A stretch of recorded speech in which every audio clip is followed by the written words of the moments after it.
Assalamualaikum warahmatullahi wabarakatuh.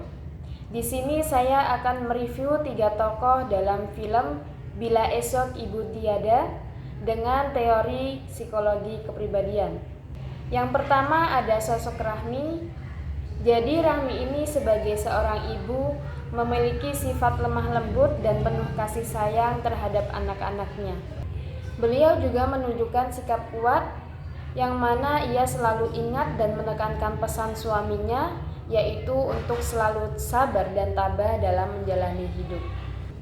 Namun di balik sikap kuatnya, beliau juga menyimpan rasa kesedihan yang mendalam atas kehilangan suaminya dan kekhawatiran akan masa depan anak-anaknya. Beliau juga merasakan lemas atas tekanan hidup yang berat, mungkin membuatnya merasa lelah dan putus asa dalam menjalani hidup. Rahmi juga merasa kesepian dan terbayang-bayangkan suaminya yang sudah meninggal, apalagi ketika anak-anaknya sibuk dengan hidupnya masing-masing. Kemudian dalam teori Sigmund Freud, yaitu psikoanalisis, mengajarkan kita bahwa kepribadian manusia terbentuk dari 3 komponen utama, yaitu id, ego, dan superego. Dalam karakter Rahmi, id merupakan bagian kepribadian yang didorong oleh prinsip kenikmatan. Id dalam diri Rahmi mungkin mendorongnya untuk mengekspresikan kesedihan, marah, ataupun keinginan untuk melarikan diri dari tanggung jawabnya. Namun tuntutan itu merupakan realitas dan peran sebagai seorang ibu yang membuatnya menekankan dorongan-dorongan yang ada. Yang kedua ada ego, yaitu bagian kepribadian yang bertindak sebagai penengah antara id dan superego. Ego Rahmi mungkin berusaha untuk menjaga keseimbangan antara kebutuhan dan tanggung jawabnya sebagai seorang ibu. Beliau juga mungkin menggunakan mekanisme pertahanan diri untuk melindungi dirinya dari kecemasan dan rasa sakit. Dan yang terakhir ada superego, yaitu bagian dari kepribadian yang mewakili idealisme dan moralitas. Superego Rahmi mungkin mendorongnya untuk menjadi ibu yang sempurna, kuat, dan selalu ada untuk anak-anaknya. Namun adanya tekanan membuatnya merasa bersalah dan tidak mampu memenuhi harapan-harapan dari anak-anaknya. Yang kedua ada tokoh Ranika. Saya akan membahas teori personologi Henry Murray dengan karakter Ranika. Murray menekankan pada pentingnya kebutuhan atau needs dan tekanan atau press dalam membentuk kepribadian seseorang.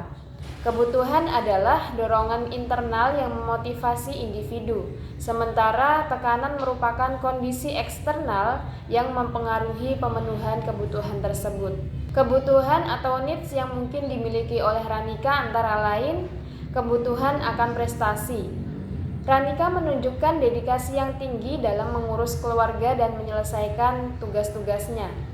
Ini mengindikasikan adanya kebutuhan yang kuat untuk mencapai tujuan dan mendapatkan pengakuan. Dan selanjutnya ada kebutuhan akan kekuasaan. Ranika sering mengambil peran sebagai pemimpin dalam keluarga. Ini mengindikasikan adanya kebutuhan untuk mengontrol dan mempengaruhi orang lain. Dan yang terakhir kebutuhan akan pengakuan. Ranika mungkin memiliki kebutuhan untuk diakui dan dihargai atas usahanya dan pencapaiannya. Adapun tekanan yang dialami oleh Ranika yaitu tekanan keluarga, yang mana kehilangan ayah dan menjadi tulang punggung keluarga merupakan tekanan yang sangat besar bagi Ranika. Ranika juga mendapatkan tekanan sosial dari orang-orang sekitarnya, seperti selalu ditanya kapan mempunyai hubungan dengan lawan jenis dan berumah tangga, mengingat umurnya yang sudah melebihi batas usia pernikahan. Yang ketiga ada tokoh Rania dengan teori belajar sosial Bandura.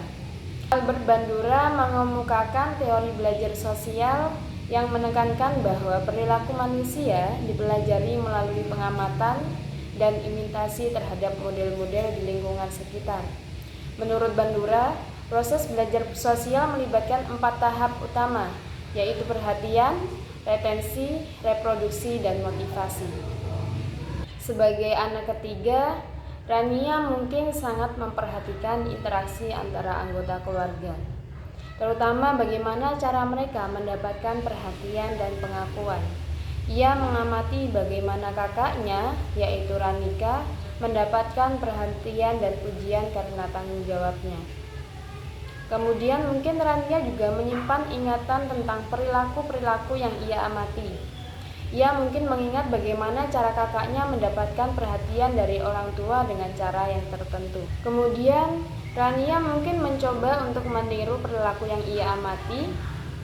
Jika ia melihat bahwa kakaknya mendapatkan perhatian dengan cara menjadi sangat bertanggung jawab, ia mungkin mencoba untuk melakukan hal yang sama, meskipun dengan cara yang berbeda. Seperti ia juga ingin bekerja, yaitu sebagai model meskipun berbeda dengan kakaknya, namun ia selalu berusaha dengan semaksimal mungkin dengan kemampuannya. Rania juga termotivasi untuk mengulangi perilaku tersebut karena ia berharap mendapatkan hasil yang sama, yaitu perhatian dan pengakuan. Jadi kesimpulannya adalah Rahmi merupakan sosok ibu yang lembut dan penuh kasih sayang. Kemudian Ranika sebagai kakak sulung memiliki sifat tanggung jawab namun keras kepala. Sedangkan Rania sebagai sosok anak ketiga memiliki sifat ceria namun memiliki kurang empati terhadap orang lain. Di antara cuplikan film seringkali terjadi cekcok antara anak. Jadi hal ini sangatlah penting, bagaimana sosok orang tua dapat menekankan bukan hanya pendidikan saja, namun juga emosional serta moral yang harus ditekankan kepada anak. Sekian dari saya. Terima kasih. Wassalamualaikum warahmatullahi wabarakatuh.